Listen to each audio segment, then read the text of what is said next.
Halo semuanya, perkenalkan nama saya Fitria Eva, NIM 19104166874, kelas A1 pagi, mata kuliah Perilaku Konsumen, dosen Adi Mursalin SEMM. Saya akan membacakan tugas yang telah diberikan oleh Bapak Adi Mursalin SEMM. Apa yang dibicarakan oleh pembicara di kedua video tersebut? Apa yang Anda peroleh dari menonton kedua video tersebut? Apakah kedua topik yang dibicarakan oleh pembicara di kedua video tersebut memengaruhi Anda dalam melakukan pengambilan keputusan pembelian suatu produk?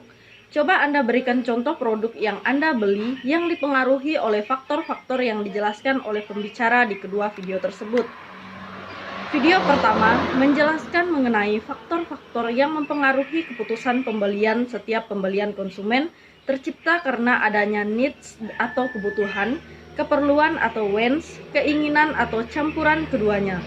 Selain faktor-faktor yang mempengaruhi, yang pertama, faktor lingkungan, kedua faktor sosial, ketiga faktor pribadi, faktor lingkungan, faktor budaya yang meliputi nilai-nilai yaitu norma yang dianut masyarakat, persepsi yaitu cara pandang suatu persepsi yaitu rasa suka pada suatu produk dibandingkan produk lain, behavior yaitu kebiasaan. Selanjutnya faktor sosial. Faktor ini adalah kelompok yang mempengaruhi anggota atau komunitas dalam membuat keputusan terhadap pembelian suatu barang atau jasa.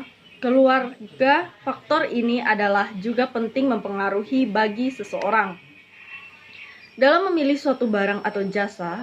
Peranan dan status seseorang di masyarakat atau perusahaan akan mempengaruhi pola tindakannya dalam pembelian barang atau jasa. Kemudian, faktor pribadi. Aspek pribadi yaitu seseorang konsumen akan berbeda dari seseorang konsumen lainnya karena faktor-faktor pribadi dalam hal berikut: usia, pekerjaan, kondisi keuangan, gaya hidup, kepribadian, konsep diri, dan psikologi. Video kedua menjelaskan mengenai persepsi konsumen, teori dan implementasinya. Di sini kita mempelajari terkait dengan konsumen perception. Kita berbicara berkaitan dengan persepsi akan menjadi suatu yang menarik ketika kita melihatnya. Persepsi dari konsumen itu yang kita sebagai seorang produsen, begitu kita membuat suatu produk yang kita tawarkan ke pasar, tentu saja persepsi pasar terhadap produk kita ini akan berbeda-beda. Tapi kalau kita belajar, ternyata ada persamaan juga. Jadi kita bisa mengelompokkan mana kesamaan, mana perbedaannya, dan bagaimana terkait persepsi tersebut. Persepsi konsumen adalah pemilihan organisasi dan implementasi pemasaran dan rancangan lingkungan menjadi gambar yang komprehensi stimulus. Pemasaran adalah seluruh komunikasi atau stimulus fisik yang didesain untuk mempengaruhi stimulus primer atau intrinsik. Produk dan komponen kemasan, konten, properti. Selanjutnya stimulus sekunder dan ekstrinsik, desain komunikasi. Kata gambar, simbol, harga, outlet dan tokoh dan pemasar. Pengkomunikasian stimulus sekunder pada konsep produk. Selanjutnya stimulus karakteristik sensori, elemen dan five sense. Yang pertama video color perception, kedua auditory sound perspective, ketiga olfactory smell perception, keempat gustatory taste perception. Teori brain adalah model evolusi otak dalam 3 fase, yaitu diusulkan oleh Paul pada tahun 1990. Ada 2 karakteristik penting dalam penetapan stimulus untuk membangun persepsi konsumen. Pertama, kemampuan mendeskripsikan antara stimulus. Kedua, cenderungan untuk generalisasi dari satu stimulus dengan stimulus lainnya. Stimulus generation.